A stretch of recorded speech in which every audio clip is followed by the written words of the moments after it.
jumping straight in here, seeing Loreance here. And just how that will play out when he gets enough mana to be able to use the resources that he has in hand. But Zero, as we get into some of these... He's just missing one good key card here, which is the Mana Cyclone. This Luna is able to play out and draw some cards if he so wants to.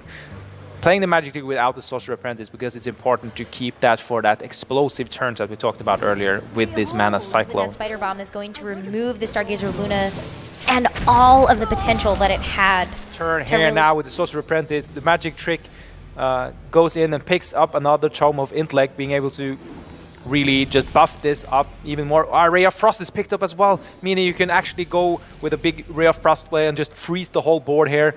Of course, you're scared of the potential rush that might happen due to the fact that Houndmaster Shaw is always on board, but just freezing the whole board and making a gigantic play here is the Countess Ashmore just coming down. It's one of the tech inclusions that Zero has in this matchup, and he just, well, I can use this for rush. That damage coming at your face, but the fact that there are Spider Bombs on board, the fact that there is this big Grave Horror as well. Yeah, Oblivitron just charging in, just gets another mech out. Like, the rush effect from Houndmaster Shaw has done so much work at the moment. Look at this. Just look at this turn, basically. So impressive. How much damage you can just do, like, just because of this rush. Look, just how perfectly everything lines up. Clearing the board, puts up an impossible big... You're going to be able to do a lot of damage here with the Houndmaster Shaw. But the twin spell, rapid fire coming in from Zero, just finishing everything up. And they saw there, like, basically this game was won by one card and one card only. That was a Houndmaster Shaw. Yeah, basically shutting down every time you play something down.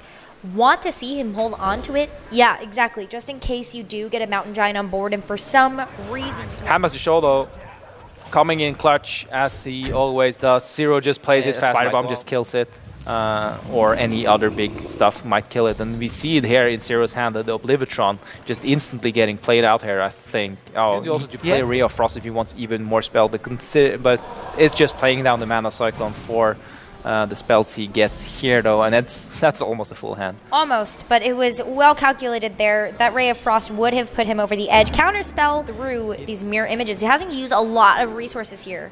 Yeah. Down comes the 9 lives and it spawns a 7/6, and you have a mechanical wealth. The problem with a lot of these turns for Mech Hunter is like a lot of the power minions are 6 mana, and you can't play 2 6-mana minions a turn. Yeah, along with this Oblivitron, yeah, being able to. But this Kagdar, though, with Power of Creation, will fill up this board fast. And what do we see here? This Argent Commander represents 16 damage, and that's game. That is game. We're finally going to see Loreance be able to do quite a bit here.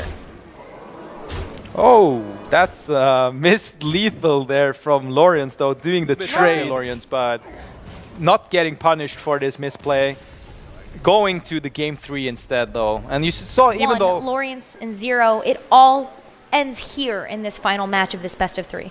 Yeah, now we finally see the Conjurer's Calling getting tossed huge out. Because if there comes a board from Zero, you have the opportunity to just freeze it, and you can still play out like Sorcerer. It seems like that's what he's going to do, just to have some board, refill his hand, because it doesn't really cost him that much in terms of cards, but it gives him better cards, or might give him better cards. Death Rattles. But the Flare is the proper choice. Yeah. So the Luna Pocket Galaxy, though, coming down on turn 5. This means every minion Loreance draws from now on out. Yeah, I almost, but it will be the Explosive Trap. Twice now where we might have seen the Flark's Boomzooka. And I would have been very excited about the card is always, you get like double Death Rattle, which is always value here. And that's a big Ursatron to deal with as well, so. That's a 0-mana giant, though. It is a 0-mana giant, and this is going to be a Conjurer's Calling. Most likely this turn. Oh, that's a Questing Adventure as well. You can make like a big something. He pulls out on the mechanical, pulls up a decent sized board, and it's only 21 damage here. Only 21.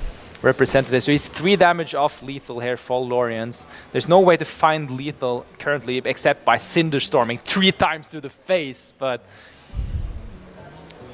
or only 2 times actually with the ping as well. He goes for the full face plan, plays the Cinderstorm. If this misses, this might be it. all over. 1, 2. Oh, it hits! Loreance is the winner. Going up 2-1 with his Cyclone Mage. He hasn't gotten a win on the board yet, but he hasn't. But finally, we are going to see Loreance take a win here.